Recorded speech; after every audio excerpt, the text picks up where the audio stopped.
আসসালামু আলাইকুম, আশা করি সবাই ভালো আছেন। আমিও অনেক ভালো আছি। তো দেখতেই পারছেন আমি হাফ প্যান্ট পরে রেডি আছি। তো বাংলাদেশে বন্যায় ফুটবল খেলা শুরু হয়ে গেছে। এই ফুটবল খেলা বিরোধ ধারণ করার জন্যই আমাকে যাইতে হচ্ছে, যে এখানে অনেক মানুষ ভেসে ভেসে ফুটবল খেলা খেলতেছে। তো এইসব আপনাদের অবশ্যই দেখবেন, পাশে থাকবেন। তো মানে এইসব কন্টেন্ট ক্রিয়েটরদের কিছু মানে কার্যকলাপ বা ওই ছবি বা ভিডিও দেখলে মানে খুবই খারাপ লাগে, যে মানুষের পরিস্থিতি দেখেও তারা মজা নিতে পারে, যে তাদের টাকার জন্য কি না করতে পারে। বলেন, আপনারাই বলেন না। উনি যদি যায় তাদেরকে সাহায্য করার জন্য, যে হাফ প্যান্ট পরে সুন্দরভাবে যে রেডি পুসপাস করে রেডি হয়ে রয়েছে, তো উনি কীভাবে কী সাহায্য করবো আপনারা একটু কমেন্ট বক্সে বলে যায়েন। আর আমার কথা হলো যে উনি যদি যে রাস্তায় নামে যে প্রাণীর স্রোতগুলা, এই স্রোতে যদি বাই চান্স উনি পড়ে যায়, ওনাকে কিভাবে সে নিজেকে নিজেই ফিরাবে বা মানুষ কিভাবে তাকে ধরবে?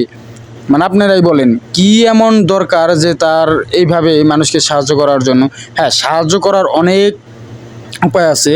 সে তার কিছু টাকা বা কিছু অংশ পরিমাণ ফাউন্ডেশনে দেক, বা এই যে এইভাবে তার ওসিলার মাধ্যমে যে মানুষ সাহায্য পাইতে পারে, বা এরকম অনেক জায়গায় তো অনেক দেখতেছি যে মানুষ টাকা কালেক্ট করতেছে। কেউ তো এরকমভাবে ভিডিও করতেছে না যে আমি এতগুলো টাকা দিলাম বা এতগুলো জিনিস দিলাম, হ্যান দিলাম, ত্যান দিলাম। কিছু কিছু কন্টেন্ট ক্রিয়েটর আছে, ঠিক আছে, তারা ভিডিও করতেছে বুঝলাম, কিন্তু তাদের জীবনের বাজি রেখে তাদেরকে সাহায্য করতেছে।